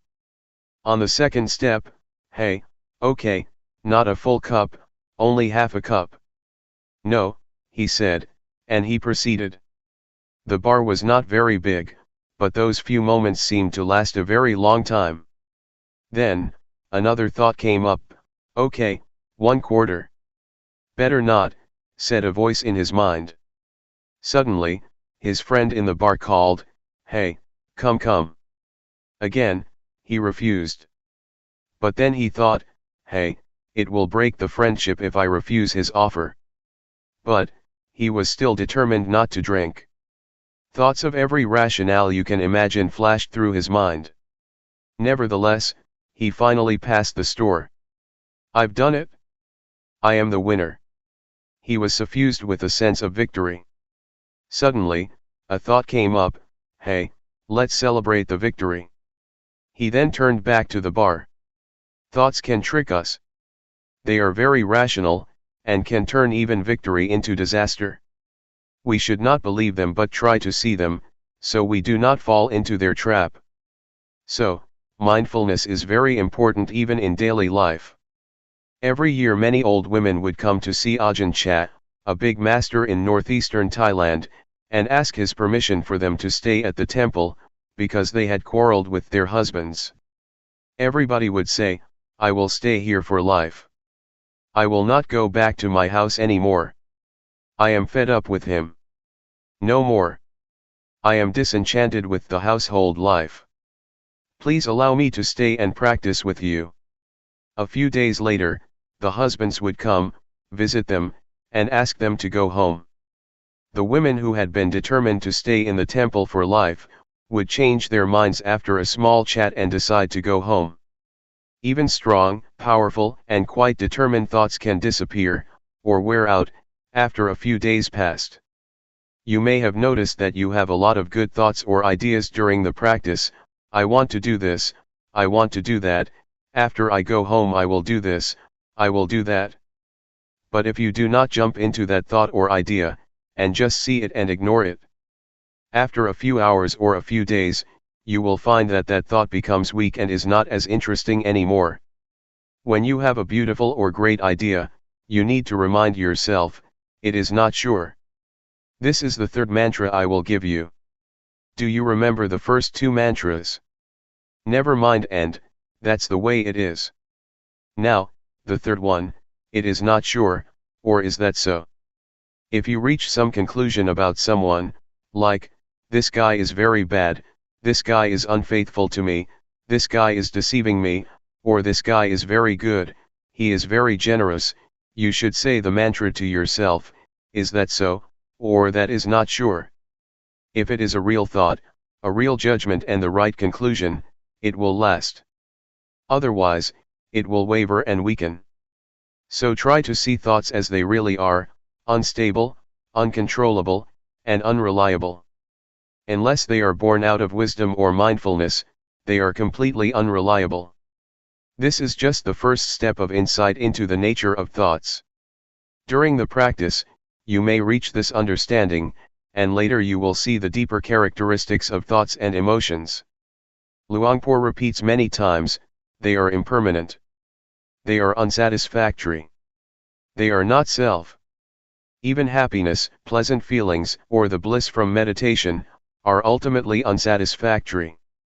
After you have been absorbed by joy for a while, you will feel that it is not enough. You want more. If you attain the first absorption, in the first few days, you feel very happy. Later, you find that you want more. You want the second absorption. You want more and more, because your level of happiness has increased. You need more happiness to satisfy your new higher standards and expectations. It will never end. But if you are mindful enough, and do not fall into the trap of happiness or pleasant feelings, you will feel content. You will have contentment. You will know what self-contentment, modesty, and moderation mean. Moderation is possible only for those who have mindfulness. Otherwise, you just need more, and it will never end. This is about unsatisfactory. The last characteristic is selflessness or no self, which is very important. You may be able to understand this, when you see that the thoughts you have are not really yours. If you are mindful enough, you will see that this is not my thought, this is not my emotion. But without mindfulness, you tend to grasp it, taking it as your own. We are likely to take it to be me, to be mine. This is mine, this belongs to myself. This thought is my thought. If you disagree with my thought, you disagree with me. You take it personally. A lot of problems arise because of such disputes. When your friend disagrees with an idea which you take to be yours, to be yourself, you tend to be angry. Since you feel that he or she is questioning you. But, if you take this idea as just an idea presented by you without attachment to it, it does not matter at all if your friend disagrees with your idea. With your practice, you keep being aware of the thought, you see it come and go, arise and cease, occur and pass away. If you try to grasp or maintain beautiful feelings or pleasant emotions, they will resist your attempt. You will realize that they are uncontrollable and not yours. They cannot be yours. If you have this insight, you will understand why we cannot and should not believe our thoughts, because they just come and go, they have no self. This is what Luangpor tries to instruct you, but you do not need to rush or try to have such insight. If you repeatedly take notice of your thoughts, if you know them and are aware of them, the insight will come by itself. The nature or the characteristic of thoughts and emotions, or all mental states, will be apparent to you. That's why Luangpor says, the truth will reveal itself. Our job is to obtain or sustain awareness. So just stay aware and the process will lead you to the truth. That's all for this morning. July 12, 1997. Meditators for Friends. According to the Buddha, there are 4 very good friends who help each other and also are very helpful to us: mindfulness, sati, awareness, sampajanya, concentration, samadhi, and wisdom, panya. If you are skillful, you can use these 4 friends, or these 4 virtues, to handle a disturbed mind or distracted thoughts. You have already been introduced to mindfulness and awareness, and know how to deal with distracted thoughts, that is to be aware and mindful of these thoughts or emotions. Once these thoughts are recognized by our awareness, they just fade away. It is as if you come face to face with a burglar about to steal something from your house. You see him and he becomes frightened and disappears. Or, it is like a dog. Suppose we visit a friend's house, and his dog is barking and going to bite us. If we just call out the name of the dog, it will stop. This is how mindfulness and awareness work together, to keep you from being attacked or hurt by distracted thoughts. Yet, sometimes the burglar is very big and you are very small. You saw him face to face but he just knocked you down. So if the thoughts are very powerful and your mindfulness is still weak, it is not appropriate for your mindfulness to face such powerful thoughts. It is better for you to turn your back on these thoughts. Just ignore them. This will be helpful for beginners. That's why Luangpor suggests that in the beginning stage you just be aware of your body, and do not pay much attention to your thoughts. Ignore all thoughts, feelings, and emotions, and just pay attention to your body. In some situations, concentration may be necessary for us to handle powerful thoughts or emotions. Concentration, in this case, means fixing our mind on something that can turn our attention from distracted thoughts. Normally, object of concentration we prefer is that which is attractive to our mind. For example, if you get angry and want to get rid of the anger, you may find it easy to turn your mind or your attention from anger to music, toys, or whatever gives you pleasure. If you are attentive enough to the object that you have chosen to be attentive to, a few minutes or a few hours later, you will find that the anger has disappeared. Anger, like any emotion or thought, is like fire, it needs fuel. Normally, it is sustained because we ourselves keep adding fuel to the fire, so it keeps burning. If we turn our attention to something else, or do not put firewood into the fire will be extinguished because there is no wood to consume. Yet, in reality, we cannot depend on music or something external to us all the time, because anger can take place anytime, in the subway, or during a conversation. So we need to depend on ourselves, by choosing those we already have as objects for concentration. That is why the master suggests you use the breath or your body's movement as the object of meditation. When you feel disturbed by thoughts or emotions, you should just turn your mind back to the breath or your body's movement. Gradually, the thoughts or disturbing emotions just disappear. In the beginning, the breath or your body's movement is not powerful enough to attract your mind. It is less attractive than music, sports, etc. Yet, if you practice enough, your mind will become familiar with the breath or your body's movement, and it can be in harmony or as one with them easily. The fourth friend is wisdom. This has a lot of meaning. When you become distracted by your thoughts and do not know how to deal with them, you may try to bargain with them. You may say to yourself, "Okay, I will talk with you later," or "I will think this thought later, but not now." You negotiate with them. To bargain with the thoughts, saying, "After this retreat I will recall you again, but not now," is a technique you can use to reduce the thoughts. Normally, only the advanced practitioner can use wisdom to handle the thoughts, because it is a method that requires one to come face to face with one's thoughts and emotions. If your mindfulness is not powerful enough, your thoughts or emotions will just trap you, or trick you, persuading you to fall into them. In Thailand, masters have a practice of going into the forest alone. We call it tudong. It means to live as an ascetic in the forest or in the cemetery.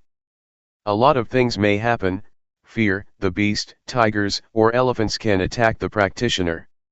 Many masters find that the fear or threat from the wild animals is good instrument, good condition, or great situation, to pressure them to develop concentration, because if they turn their attention from the breath to the beast, they will be overwhelmed by fear. Because they are really afraid of the beast, their minds turn inward, developing concentration a lot. So masters use the threatening situation to force their minds to look inwards. This is a skillful and unusual way of developing concentration and mindfulness. One master, Ajahn Chah, tried to look into the fear to investigate it. When the powerful fear arose, he investigated the fear and asked himself, "What are you afraid of?" A voice replied, "I am afraid of death." Then he asked himself, "If you don't die today, won't you still die tomorrow?" "Everybody has to die, today or tomorrow," he replied. So, he asked again, "Why should I be afraid? Everybody has to die." This enabled him to face death at that moment with peacefulness. Some masters in that situation just keep asking, what am I afraid of? I am afraid of the tiger. Which part of the tiger are you afraid of, the tail, the ears, the eyes, the legs, or the claws? No, I am not afraid of the tail, nor the ears, nor the eyes, nor the legs, nor the claws. So, what are you afraid of? I don't know. With such penetration by wisdom, fearful emotions just pass away. They do not use rationalization, but an analytical mind to divide the tiger parts, and they do not feel fearful. But as Luangpor says, if you have insights into body and mind, into the nature of body and mind, into the temporary state of body and mind, such insights will enable you to go through all problems, distraction, and negative emotions very easily. With a flash of insight, you can go right through them, you have no need of questions and answers. If you understand that these mental states are impermanent, unsatisfactory, and not self, the thoughts are there but they are not me, they are not mine, you become detached from them and they lose the power to tempt you. This is how wisdom works to solve problems. This is just a summary of how to use the different means of dealing with the enemies of the mind. We are like warriors, we need to know many kinds of weapons to deal with our enemies. If you only know one weapon, it is not enough to handle different kinds of problems. In fact, a sense of humor can help you too. If you take any given thought too seriously, you will get into trouble, but if you make fun of it or have a sense of humor, you feel more lighthearted. You can laugh at it, as Luangpor always says, laugh at your thoughts and tell yourself not to be crazy with them. That is also helpful. For example, when you are disturbed by the noise of building construction, visualize the face of the man who is doing the job. Oh, what a poor man. We will have no hostility toward him, but rather pity him. Please learn how to use various techniques, or virtues, for your own benefit, for your own spiritual practice. Nevertheless, I am not much worried about the problems that we face, because when we have problems, we tend to be careful. It is when we are happy that we tend to be careless, and drop our guards like the alcoholic man in the story that I told you earlier. He was very careful when he walked past the bar, which is why a lot of temptations could not persuade him to drink. But when he passed the store, he became proud. Oh, I am the victor. I am the winner. At that moment, he became less careful, and the desire to drink tricked him, convincing him to go back to the bar. Please be careful when you achieve some level of spiritual success, when you have insight, or when you attain the well-developed mindfulness. At that moment, you have to be very careful. There is a story that in China, during a talk like this in a temple, there was an earthquake. All the disciples ran away, but the master stayed still in his place, showing no sign of fear. The next day, after the chanting and the Dhamma talk, there was question and answer session. One student asked, "What is mindfulness?" The master replied, "Mindfulness is the ability to be calm in time of danger. For example, did you see me? When there was an earthquake, I could stay still and drink water without showing any signs of fear. Did you see me tremble? No." One student answered, "You did not drink water. You drank soy sauce." So, please be very careful with pride and conceit. They are very dangerous. Conceit is the last obstacle that only the Arahant can get rid of. Be careful. July 12, 1997. Meditation in action. Meditation enables us to be with ourselves, to see ourselves speaks, sometimes silently, sometimes loudly, sometimes frustratedly, and sometimes happily. You can see how silent or how loud your mind is. We need time to converse with ourselves, to see ourselves, because most of the time our attention is turned to our surroundings, to television, to books, to work, or to our families. We do not have much time to be with ourselves, despite the fact that we should be our best friends. The practice of meditation is the way to make yourself your own best friend, as much as it can be. There is another kind of friend, a bad friend, the friend who seems to agree with us all the time, who spoils us without ever resisting or disagreeing with us. This is not a good friend. A good friend is a friend that keeps reminding you of the proper way of living, who keeps reminding you not to be lost in yourself. Mindfulness works like that. It keeps calling your mind not to be spoiled, not to indulge in your thoughts, be they good thoughts or bad thoughts. Those who have mindfulness will be aware of this.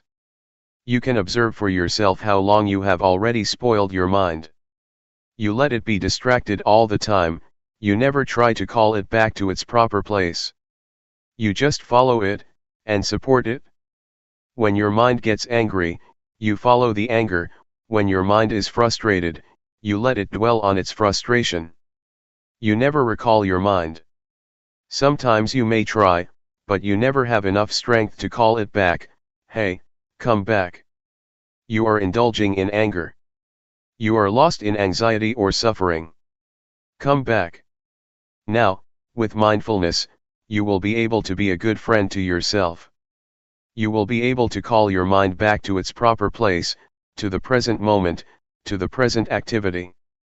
We are not going to spoil our minds anymore. We will be able to turn our attention to the place where it can experience non-suffering, be beyond suffering. You may call it happiness, if you like. But if you have insight, you will know that happiness is also a kind of suffering. Suffering is like the head of the snake, happiness is like the tail of the snake. When you touch the tail of the snake, it does not bite you instantly, but later, the snake will turn around and bite you. That is why we should go beyond happiness and suffering, a state that can be achieved with mindfulness. Now, we are able to be our best friend, a noble friend, Kalyanamitta. Kalyanamitta means noble friend. It is like this with weeds too. Weeds are undesirable in some respects, but if you arrange them properly and skillfully, they can live peacefully with the flowers, and become part of a beautiful garden. Weeds are not useless all the time, in some situations they are very beneficial. They become herbs or decorative plants in the garden. Learn how to arrange the ugliness or the undesirable qualities in your life properly and skillfully, so they can be transformed from harmful to beneficial properties. Anger can be transformed, anxiety can be transformed, jealousy can be transformed, hatred can be transformed, but these transformations are not possible, if you do not know how to come to terms with them. So this is how we can be our best friend, to not regard ourselves as the enemy. A lot of people hate themselves. They cannot bear themselves because they find a lot of bad things in themselves. That is the kind of relationship that we should avoid, the kind of experience that we should avoid. Use mindfulness or awareness to accept, and use these bad things for both the benefit of your spiritual well-being and your daily life. I would like to encourage you to continue the practice after the retreat, in whatever way you prefer or is suitable to you. As you know, there are two ways of practice, formal and informal. You should combine these two ways of practice. In fact, informal practice is very useful. It is very powerful for us, especially for lay people, but even for monks, because we spend so much time in our lives informally. Just think, in our lifetimes, we spend about 7 years altogether in the bathroom. Incredible, but it is true, 7 years in our bathroom. If you use 7 years for the whole practice, that is wonderful. A retreat of 7 days is small compared to the 7 years in the bathroom.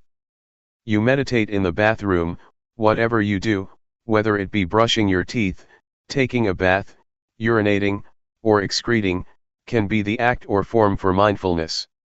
You can breathe with mindfulness when you are on the toilet, or just rub your fingers. You can improve greatly if you are mindful in the bathroom. Do not belittle it. In fact, the time spent in the bathroom is only a small portion of our lives. We spend much more time on the street or in the office. Please integrate mindfulness into your daily life. Take every opportunity for mindfulness, even try to choose something as a sign to recall your mind back, for example, the traffic light when you cross the road. Most people prefer the green light and do not like the red one, right? When we face a red light we are disturbed. We want to go through, we do not want to stop at the crossing. Please regard the red light as the sign to stop your distracted thoughts, or to call your mind back to the breath, or to your hands that are holding the steering wheel. Just rub your fingers or follow your breath mindfully with awareness during the red light. When you hear the telephone ring, do not rush to it suddenly. Wait for a while. For people in primitive countries, for people in villages, it is quite strange that we are so stimulated or sensitive to telephone rings, we just go instinctively. Why are you so reactive to that? You should be mindful of yourself. You should know when to walk to the telephone gracefully. So, let it ring for a few times, then just walk calmly to it, or use it as a sign to call your mind back first. Do not react to it suddenly or hastily. So you can choose many events in the chaos of your daily life as instruments for your mindfulness, be they noises, sights, odors, or sounds. This is how we apply informal practice to our daily life. Nevertheless, I would like to suggest you not forget formal practice either. Spare at least a few minutes of your day every day, for formal practice. Every day, either after you wake up or before you go to bed, spare at least 10 minutes for the formal practice. You can spend half a day every week or 1 week every year for formal training. The 10 minutes in your daily life, or a half day or 1 day in your week, or the 2 weeks in a year, will expand the meditation zone, from 10 minutes to 20 minutes and then to 30 minutes in daily life. By meditation zone, I refer to the state of mind. For example, if you practice 10 minutes in meditation with awareness, the next 10 minutes will be dominated by awareness, despite your having already stood up and given up the formal training. The influence of awareness covers the time beyond the formal practice. If you keep doing this, it will keep expanding from 10 minutes to 20 minutes to 30 minutes. It expands like the radiance of meditation, that keeps expanding if you keep practicing. This is what I call meditation zone in terms of time, in terms of influence, or state of mind. Eventually, people around you will be affected by your mindfulness, by your awareness. This is how you can transform them by your own natural being. Peace can be experienced by the people around you, as can compassion and loving kindness. If you have loving kindness, it will radiate out from you, and people will be affected by it. The same is true of mindfulness. It also radiates and affects the people around you positively. Please, keep reminding yourself to apply the practice to your daily life, in suitable and skillful ways. There is no formula for this, but the point is to take advantage of everything, every moment, every event, every occasion for mindfulness. Even the death of somebody you love, even the harsh words you hear, can be transformed to be positive and beneficial for you and other people. Similar to garbage transformed into flowers and food for us to eat. Food we eat and beautiful flowers are grown out of compost, or garbage. Their roots know how to transform garbage or compost into life, into vitality, into beautiful flowers. Keep practicing, and your mind will come back more and more quickly. You already have mindfulness and awareness in your mind. Please use them over and over. Unlike the body, where if you use a muscle too much it becomes exhausted, mindfulness is not limited by how much you use it. The more you use it, the more powerful it becomes. So do not waste it or spare it. Just use it, and it will always come to your mind. I have a small calendar in my pocket, but I always forget that I have it, because I seldom look at it. If I use it often, I will easily be reminded that it is in my pocket. When I need to know the date, I just take it from my pocket. But since I seldom use it, I always forget that I have it there. The same goes for mindfulness. You already have it but you always forget it. The more you use it, the more frequently it comes to your mind. So, please use it as it is, as you already have it. That's all. The good news for you is that this is my last talk for this retreat. July 13, 1997. Spiritual Tips for Meditators. Part 1. by Luangpor Teean. The Path of Mindfulness. Now I am going to teach you the way to meditate.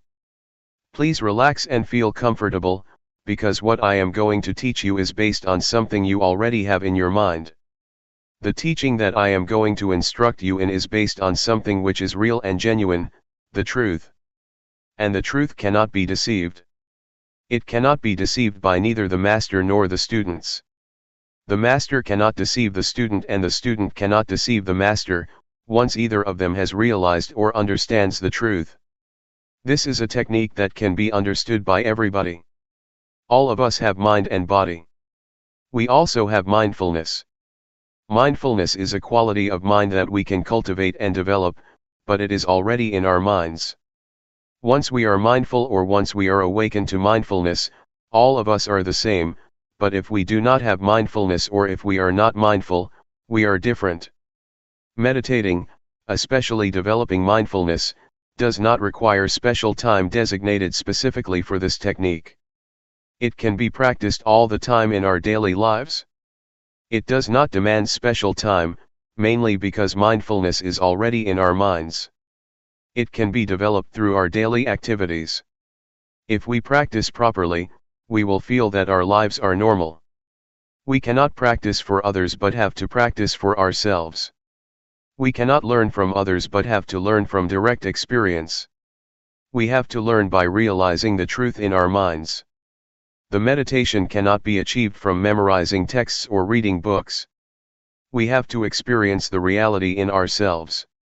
For example, when we think, we have to see, observe, and experience the reality of thoughts, how they arise and how they fade away.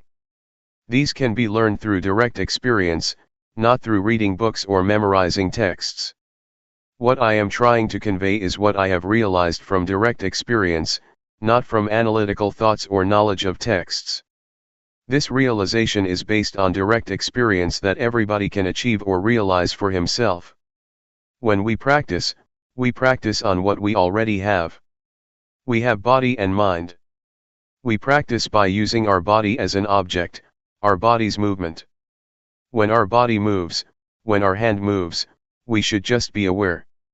The hand is real, the body is real, and our awareness of them is real and can be cultivated. The more we practice, the more awareness we accumulate. This way of practicing asks us to accumulate awareness, until it becomes the dominant quality of our minds. Once everybody has total awareness, everybody will be the same in the sense that their lives are normal. But if we do not have awareness, we behave differently out of hatred, greed, and delusion, which disrupts our lives so that we contradict each other, preventing harmony and creating disunity. So, the point is how to cultivate awareness. The key to Buddhist meditation is cultivating awareness, and I am going to instruct you how. Once we understand and practice by ourselves, we will know ourselves better and live our lives properly. Now I will demonstrate. Everybody, please place your palms on your thighs, sit comfortably, and open your eyes. First turn your right hand onto its edge from your thigh, raise it to the height of your chest, and move it to your abdomen. Turn your left hand from your thigh, raise it to height of your chest, and move it to your abdomen. Move your right hand to your chest, move it out, lower it to your thigh, and turn it down. Raise your left hand to your chest, turn it out, lower it, and turn it down. Again. Please try to be aware of every movement, aware, not focused. Feel the sensation of your body. Just make it natural. Just feel it. That is the way to develop awareness naturally. Sometimes thoughts will sneak into our minds, just open yourself up to them but don't follow them. Once we are aware of our thoughts, we return to our body, to the movement of our hands. This method does not encourage one to stop thinking but just to be aware of it. In fact, we cannot stop thinking because it is the nature of our mind to think. We should be open to all kinds of thoughts, but do not follow them or repress them. Just be aware. With awareness, we will be firm and not react to our minds, either positively or negatively. This is the introduction. I would like you to try, to practice, to feel yourselves and see how it affects your mind. When you place your hand on your thigh, do you know where your hand is? Once you know where your hand is, you have already cultivated knowingness, that is to know, to feel where your hand is. And the practice of mindfulness is based on this awareness. When you turn your hand on your thigh, do you know the position of your hand? You know where your hand is, right? Raise your hand. Is it on your thigh? Where is it? Who knows the position of your hand? You or other people? Can anybody know for you? Is it only you that can be aware of where your hand is? No, no, no, be aware, be aware, be aware. Do not force your mind to focus or concentrate on every minute of your movements, just feel every step intervally, and don't focus your mind to feel like a straight line of feeling. That's not the right way. The only thing you have to do is be aware. Don't analyze or try to reason what you are going to do or why you are having such thoughts. Don't analyze or rationalize any of your thoughts.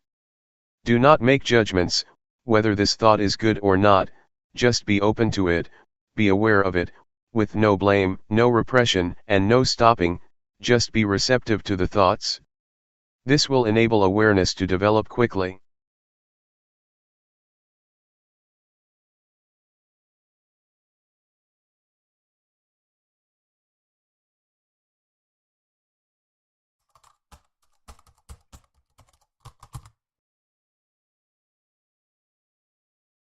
May all beings be at ease, whatever living beings there may be, whether they are weak or strong, omitting none, the great or the mighty, medium, short or small, the seen and the unseen,